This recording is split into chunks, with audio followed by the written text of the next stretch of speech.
Latin America growth faces environmental constraints. The investment case for Latin America has never been louder. Nearshoring momentum, critical mineral demand, energy transition capital, and supply chain restructuring are all pointing toward the region in ways that would have looked optimistic 5 years ago. Mexico, Brazil, Chile, and Peru are absorbing serious industrial interest, and the fundamentals that are driving it are real. What the investment case tends to understate is the friction, not political risk in the traditional sense, and not labor market uncertainty. The constraint that is quietly widening the gap between planned project timelines and actual execution is environmental, and it is showing up in water access, land use approvals, and a regulatory environment that varies enough across jurisdictions to make portfolio-level assumptions genuinely unreliable. The gap between the growth story and the ground reality. Latin America's industrial expansion is concentrated in a handful of sectors and markets that are each running into environmental pressure from a slightly different angle. Manufacturing and assembly activity in Mexico, mining and critical minerals extraction in Chile and Peru, agricultural processing in Brazil and Argentina, and energy infrastructure across the region are all accelerating. They are also all encountering environmental review processes that are broader, slower, and more contested than project timelines originally assumed. The Inter-American Development Bank, IDB, has reported that Latin America and the Caribbean face an annual infrastructure investment gap exceeding $250 billion to meet sustainable development goals, with inefficient planning and delays contributing significantly to this economic challenge. Water is no longer a permitting checkbox. Across the region's most active industrial markets, water has moved from a background permitting requirement to a design constraint that is shaping project viability from the earliest planning stages. In northern Mexico, industrial growth tied to nearshoring has collided with water scarcity in ways that were not fully priced into the original site selection decisions driving that activity. The National Water Commission of Mexico reported that more than 60% of the country's river basins are under moderate to severe water stress, with the northern industrial corridors among the most constrained. Companies that secured sites based on land availability and proximity to the U.S. border are discovering that long-term water reliability is a separate and more complicated question. In Chile, mining operations face increasing restrictions on freshwater withdrawal that are accelerating the shift toward desalination and alternative water sourcing strategies. The Chilean Water Authority has reported a sustained megadrought affecting central and northern Chile since 2010, one of the longest on record for the region, which has changed the regulatory posture around water allocation for industrial users considerably. For mining operations dependent on consistent water access, that shift is a capital planning variable, not just a compliance one. Brazil presents a different version of the same problem. Water availability in Brazil is less about scarcity in absolute terms and more about variability. The combination of drought cycles, flooding, and infrastructure limitations affecting distribution reliability creates operational exposure that does not show up cleanly in water stress ratings, but is very real for facilities dependent on consistent supply. Brazil's National Water Agency has flagged water security as a critical infrastructure priority, citing the gap between available supply and the reliability that industrial operations require. Land use approvals are taking longer and costing more. Water is not the only environmental constraint slowing project timelines across the region. Land use and biodiversity requirements are adding complexity to project siting in ways that are expanding the scope and duration of permitting processes considerably.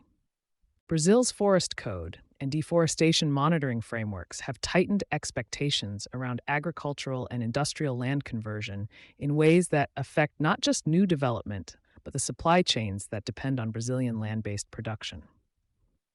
Brazil lost approximately 11,568 square kilometers of Amazon rainforest in 2022, according to Brazil's National Institute for Space Research, a figure that has kept international regulatory and investor scrutiny on Brazilian land use practices at an elevated level. For companies sourcing from or operating in Brazil, That scrutiny is part of the compliance and reputational environment they are operating inside. Across Peru, Colombia, and parts of Chile, projects affecting indigenous lands or protected ecosystems are subject to consultation requirements that have extended timelines on major infrastructure and extraction projects significantly. The legal frameworks governing these requirements vary by country and have been subject to court interpretation in ways that have changed project conditions after commitments were already made. For capital-intensive projects, where timing risk matters as much as cost risk, that unpredictability is a material planning consideration. Regulatory inconsistency is its own risk category. One of the genuinely difficult features of Latin America's environmental regulatory environment is not the strictness of the rules, but rather the pervasive lack of enforcement, weak institutional capacity, and high levels of corruption that undermine them. Enforcement intensity varies by country, by administration, and sometimes by region within the same country. Regulatory frameworks that look clear on paper can be applied in ways that are difficult to anticipate from outside the market. And political transitions have historically changed enforcement posture in ways that affect projects already underway. For global operators trying to build consistent compliance strategies across distributed assets, that inconsistency is harder to manage than simple regulatory tightening would be. It makes forecasting timelines genuinely difficult, complicates cost modeling, and creates situations where similar projects in different markets face substantially different execution environments without obvious explanation. The supply chain dimension is already moving. The environmental constraints affecting Latin American industrial operations are not staying contained within those operations. They are moving into the supply chains that depend on the region for critical inputs. Mining delays in Chile and Peru are affecting the availability of lithium, copper, and other materials that are central to energy transition supply chains globally. Agricultural restrictions in Brazil are influencing feedstock costs and commodity flows that run through global food and industrial processing supply chains. Infrastructure bottlenecks tied to land and permitting constraints are creating logistics delays that show up as cost volatility and delivery uncertainty for companies sourcing from the region. What sharper planning looks like from here. Latin America remains a growth market, and the fundamentals driving investment into the region are not disappearing.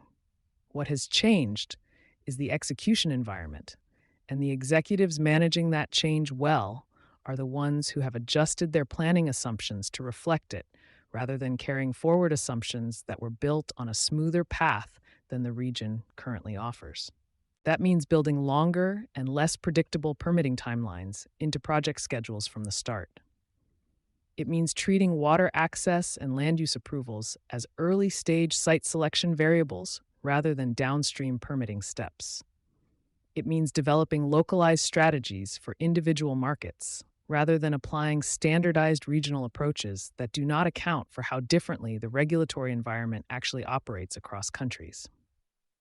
And it means engaging with community and stakeholder considerations earlier in project development, because the projects that have run into the most significant delays in the region have often done so because that engagement came too late. What's next? Latin America's role in global industrial growth is not diminishing, but the conditions under which that growth happens are changing in ways that project timelines and capital models have been slow to reflect. Water constraints, land use pressures, and regulatory variability are not headline risks in the way that currency volatility or political instability tend to be. They are quieter, they build gradually, and they tend to surface at the moments in a project cycle when absorbing them is most expensive. The opportunity across the region is significant. So is the gap between what the growth story promises and what the environmental execution environment currently delivers. You've been listening to Sustainability Soundbites by Environment and Energy Leader. For partnership opportunities, please reach out to our team.